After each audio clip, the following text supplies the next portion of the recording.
Hey Jack, I'm back, and with me, another speed art. And this one is of the Flash from the DCEU movie, and I'm going to be ranking every DCEU film inside of the franchise. That means I'll be ranking both versions of the Justice League, separately as their own movies. And I have a feeling that a lot of people are going to dislike my ranking, or at least disagree. But some of you might agree to an extent.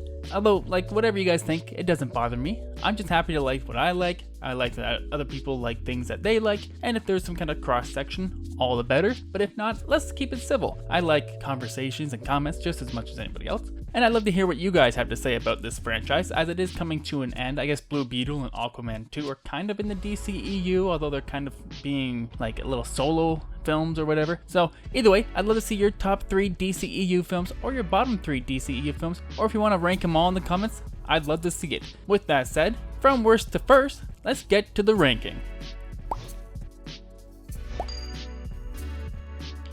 And coming in at number 14 is Black Adam. And I really wanted to like this movie. I don't know what it was. It just didn't really hit for me in the same way that Shazam did. It wasn't fun. The Rock, who is a very charismatic actor, was just so boring and plain. It's like he didn't want to seem weak at all. It's just like the Fast and Furious franchise now, where no one can get an extra punch in on anybody and everybody has to be exactly equal. That's kind of how The Rock felt in this movie. Although it felt even more because he was just this overpowered demigod, basically, and he can do whatever he wants all the time.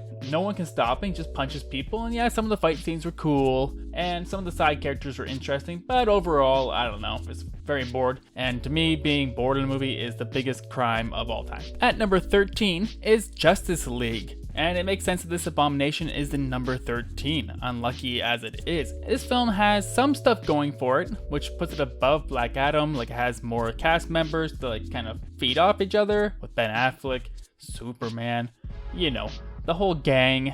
But you just get all this horribleness that was mashed into it from the Joss Whedon stuff, and even the Zack Snyder stuff in here. They just don't meld together whatsoever, and makes for a very uncomfortable viewing experience. I remember watching this in the theaters, and I wasn't as bored as say Black Adam, but I was kind of just frustrated. I just don't understand how this Frankenstein of a film could come out from a major franchise. This is the first time people are seeing the Justice League on the big screen. So how do you mess that up? I don't know. It's just a frustrating film. That's why it's at number 13. At number 12 is Suicide Squad. Now, this isn't the Suicide Squad. This is the original Suicide Squad, which is another film that got completely Frankensteined in the edit. And these both came out in 2017. Warner Brothers was on a rampage in 2017 to basically destroy all goodwill with the DC franchise, which was just basically starting, despite starting in 2013. It really didn't pick up until 2016. And then by 2017, they were already hammering all these films to chisel Michelangelo into a whole bunch of pebbles or something. Not that I think those films would have been that much better if they weren't meddled with. It's just why? Why would you just let a director put out their vision? Don't get a trailer company to re-edit the film to be more like a trailer. It makes for a very disorienting watching experience. And yeah, this one's higher than Justice League because you get Will Smith and you get Margot Robbie doing Harley Quinn, and Will Smith is just doing, he's doing Will Smith, but they're both very charismatic actors. I can't put this film lower than Justice League, but it is a very frustrating watch, and I've had to watch it a few times for multiple videos, and every time I just leave perplexed. I just don't get it. And coming in number 11 is Shazam! Fury of the Gods. Now, this film is just a little bit stale, I feel. It's not boring. I wasn't bored when I was watching it. Sure, there were some moments where I felt could have been trimmed a little bit, why does every film have to be over 2 hours nowadays? And it's not nearly as good as the first film, but the family dynamic and the core heart of this film is still pretty good. And there's a lot of scenes that I find to be pretty funny. The Shazam when he's dreaming he's on a date with Wonder Woman, I thought that was pretty funny. The end credit scene I thought was really funny with the original bad guy in it. Yeah, so there's a few things in here that I do like, and there's also a lot of good family work with the actual, members of the foster family. But I just found the villains to be the least interesting part of this film, unfortunately. Sure, it makes sense to be kind of fantasy-based villains. I don't know, just making your villains a couple of old ladies and a teenage girl seems a little bit boring. No offense to Lucy Liu, I think she still looks great. But yeah, it's just not the most exciting batch of villains. So overall, this film is just not great. Coming into the top 10 is Wonder Woman 1984. Now, I don't hate this film as much as other people seem to have hated when this came out. I actually kind of enjoyed watching it. I didn't find things to be too creepy with them body swapping that person, but although I'm not sure why they couldn't just make Steve Trevor just come back, like materialize, it wasn't in a magic wish. Why did it have to come back through a person's body and just his consciousness? I don't know. Like, I can suspend my disbelief for like a ghostly person just to come back to life. It's not an impossibility in this kind of crazy film. But nonetheless, I actually think Gal Gadot does a pretty good job. Is Gal Gadot or Gal Gadot? Whatever you guys want to say. Either way, I think she does a really good job in this movie. And like, I see people like being like, oh, she's a bad actress, she's a bad actress. I think she just has an accent, and people are thrown off by that. I see this all the time. When people like have an accent in a movie, and like they're like, oh, she's a bad actress, she can't act. It's like, no, she's just talking English with an accent. Like, people just calm down a little bit. But either way, I thought this film was pretty good, and Pedro Pascal plays a beautifully done villain. He steals every scene, and you just want to see him like be maniacal.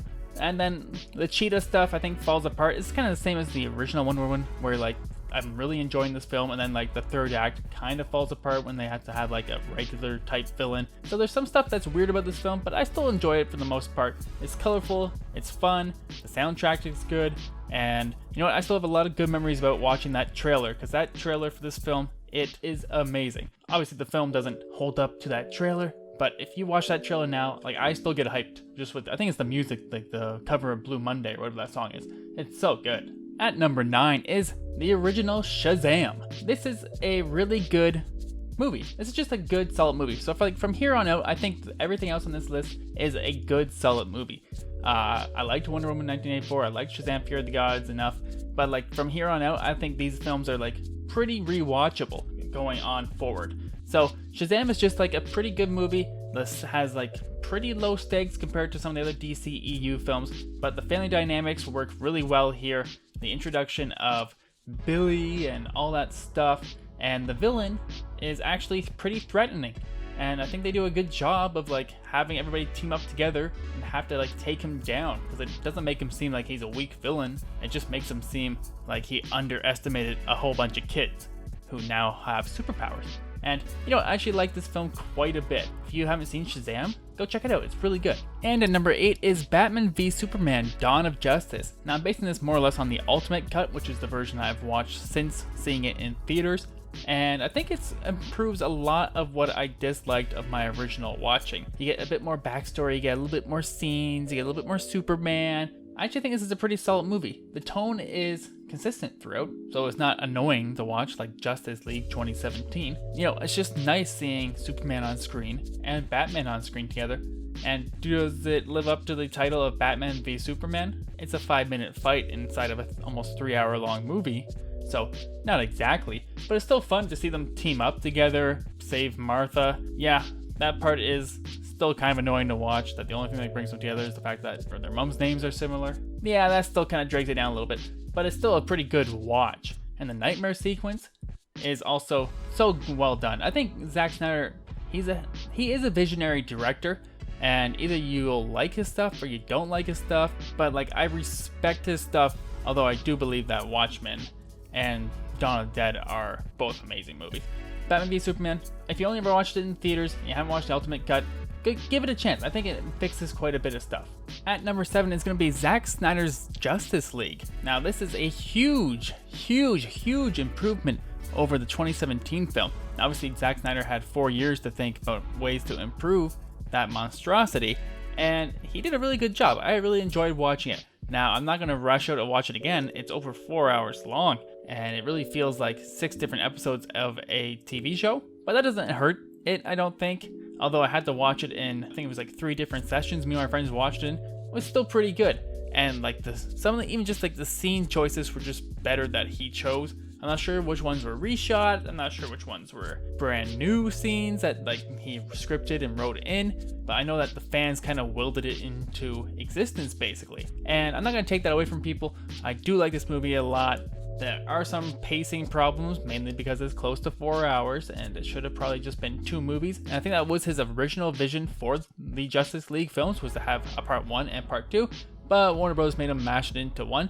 So this is kind of like the best of both worlds, where it's one movie, but it's basically the size of two movies. And you know what? I like it. The shots are beautiful, and there's like some scenes like this, with like CGI that have been fixed a lot.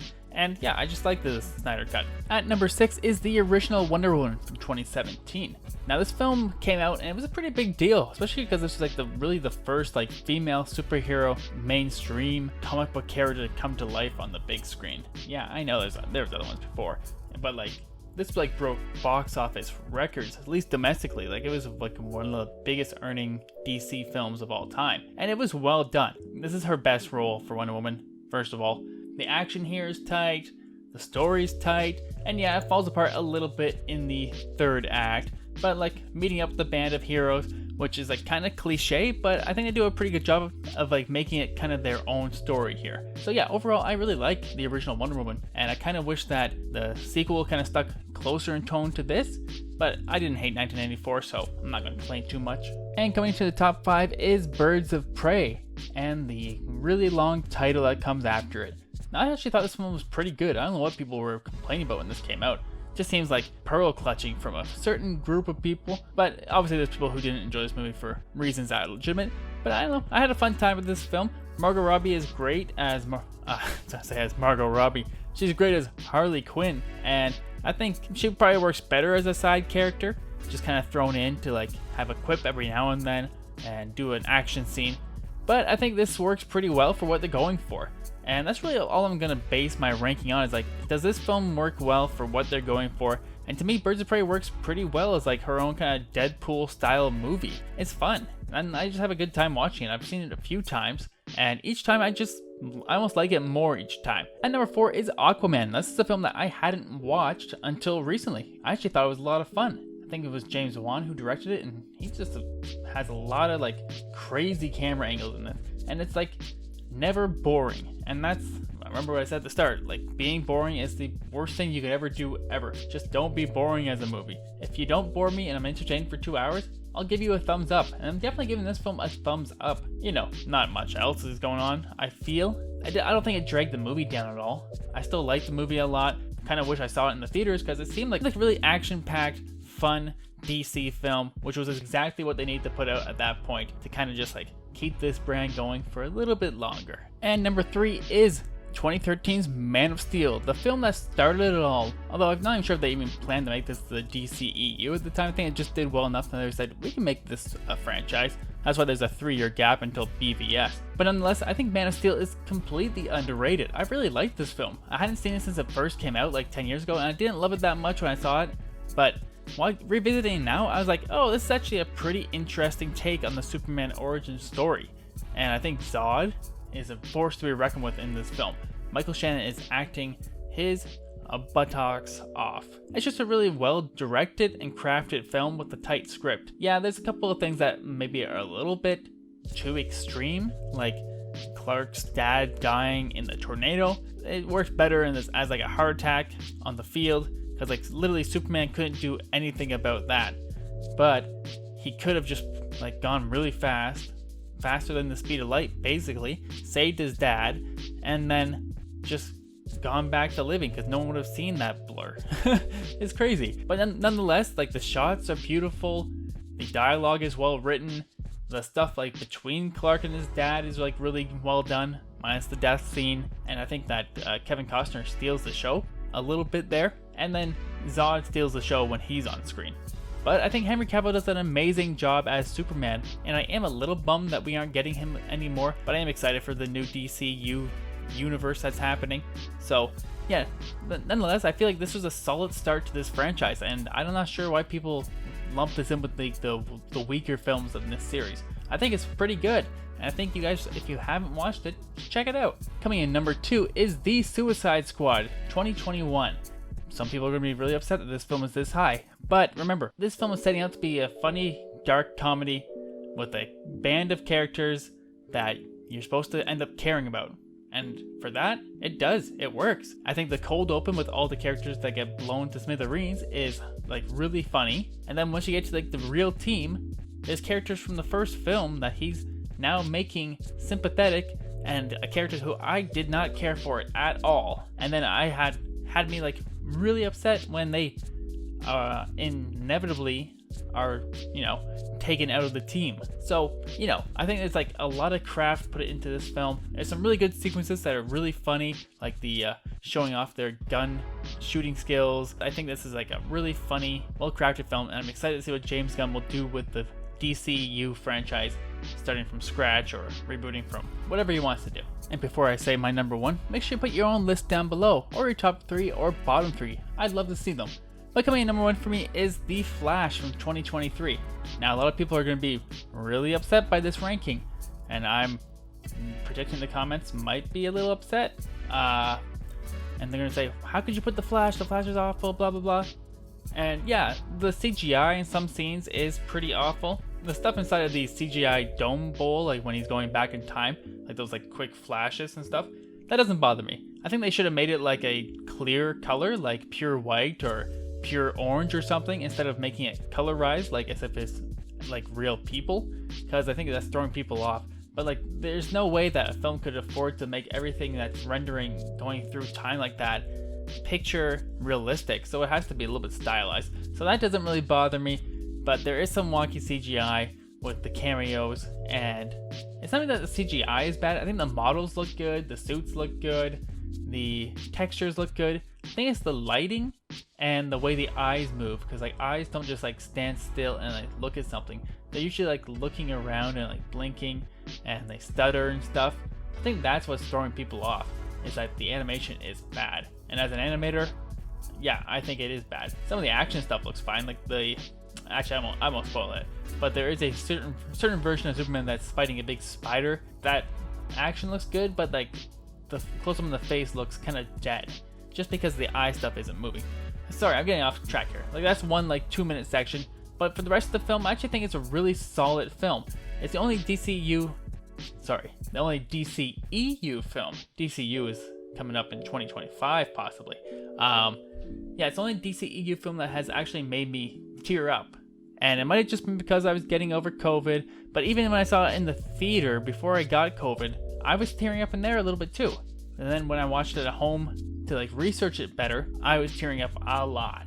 It's like a really good, like, sympathetic ending. And it's unfortunate that Ezra, who's might be a bit of a creep, or this film is actually really good. And I think people are unjustly hating on it because they already went into with their mindset that they were gonna hate this film, and the promotion for the film was a little weird. They were pushing it really hard with like random actors and novelists and whoever who would say that Flash is an amazing movie or whatever. Yeah, I can see people wanting to push back on it a little bit, but to me, like, this is just a solid film.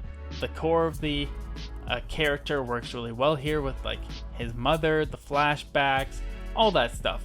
And then you also get Batman, Ben Affleck, and Michael Keaton both appearing in the same film. Not in the same scenes, but, you know, in their own respective universes. And then you get Supergirl, which is the first, I was gonna say it's the first time on the big screen, but there was that 1984 film, and I might be forgetting some other version. Either way, like, she did a really good job, and I think Ezra Miller did an amazing job too. I think the production designer or somebody on the team said that their acting will be so good that you will forget all about their crimes. And I'm sorry if I've been misgendering Ezra this entire time. It is very late where I am, and I am a little bit on autopilot.